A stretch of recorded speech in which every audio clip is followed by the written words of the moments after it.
राजस्थान की एक पुरानी हवेली जिसमें वक्त के साथ सब कुछ बदल गया, लेकिन एक चीज़ कभी नहीं बदली, कमला का कमरा।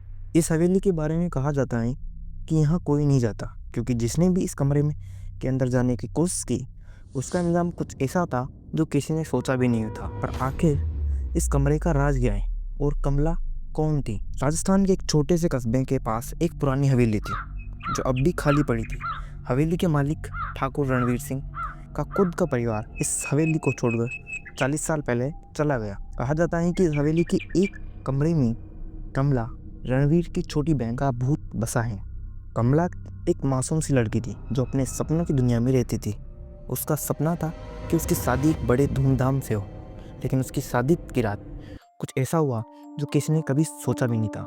कमला अपने शादी की जोड़ी में अचानक गायब हो गई थी। ना उसका पता लगा, ना उसकी लाश कभी मिली। बस उसके कमरे के दरवाजे को ताले में बंद कर दिया गया और तब से उस कमरे को कमला का कमरा कहा जाता है। कुछ महीने पहले एक जर्नलिस्ट आर्यन इस हवेली की कहानी सुनकर यहाँ आए। आर्यन पैरानॉर्मल एक्टिविटीज़ में विश्वास नहीं करता था। उसका मानना था कि ये सिर्फ एक अफवाह है जो लोगों ने बनाई थी। हवेली में घुसते ही उसने देखा कि हर चीज़ धूल से की थी, लेकिन कमला के कमरे के दरवाजे पर अभी एक ताला था, नया और चमकता हुआ। विलेजर्स ने आर्यन को रोका था और कहा था, बेटा, जो लोग इस दरवाजे को खोल दें वो वापस नहीं आते। लेकिन आर्यन उनकी बात नहीं मानी। उस रात उसने ठान ली थी कि वो कमरे का राज समझ कर रहेगा। रात के 12 बजे जब पूरा गांव सो रहा था, आर्यन ने एक हाथ में टॉर्च और दूसरे में एक पुराना खुरदरा मैप लेकर कमरे के पास गया। उसने दरवाजे को ताला काट दिया और अंदर घुस गया। कमरा छोटा था, लेकिन अंदर का माहौल अजीब था। हवा तेज चल रही थी और एक पुराना शीशा कमरे के कोने में था जिस पर एक दुल्हन का अक्स दिख रहा था, लेकिन वो अक्स आर्यन का तो नहीं था। सडनली कमरे में एक और आवाज़ आई, जैसे कोई छुप छुप कर हंस रहा हो। आर्यन ने देखा कि एक पुरानी संदूक कोने में पड़ी थी।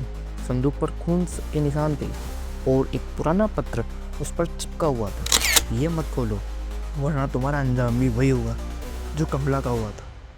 आर्यन ने पत्र को इग्नोर किया और संदूक खोल दिया। संदूक के अंदर एक शादी का जोड़ा था और उस पर एक डायरी थी। डायरी पर खून के निशान थे और आर्यन ने उससे पढ़ना शुरू किया। डायरी में कमला के लिखे हुए शब्दों ने उसके होश उड़ा दिए।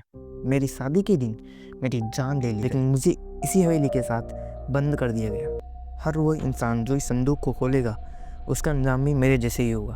तुम्हें भाग जाना चाहिए, अभी भी वक्त है। तभी आर्यन के पीछे एक औरत की परछाई दिखाई दी। कमला अपनी शादी की जोड़ी में खड़ी थी। उसकी आंखों से खून टपक रहा था। आर्यन के टॉर्च की रोशनी जैसे ही उस कमला की तरफ गई, कमरा अचानक अंधेरे में डूब गया। अगली सुबह विलेजर्स ने देखा कि हवेली के बाहर आर्यन का कैमरा और टॉर्च पड़े थे, लेकिन आर्यन का कोई पता नहीं था। हवेली का दरवाज़ा अब भी फिर से ताला लगा कर बंद कर दिया गया था, लेकिन एक और अजीब सी बात सामने आई। कमला के कमरे के अंदर अब भी एक नए पत्र पर आर्यन का नाम लिखा था, आखिरी शब्द। यह राज यहीं ख़त्म नहीं होता। कमला का कमरा अब भी अपने अगले मेहमान का इंतज़ार कर रहा है। क्या कमला का कमरा एक और कहानी छुपा रहा है? क्या आर्यन का सच कभी समझ में आएगा? अगले एपिसोड में इस डर का नया पहलू समझने की कोशिश करते हैं।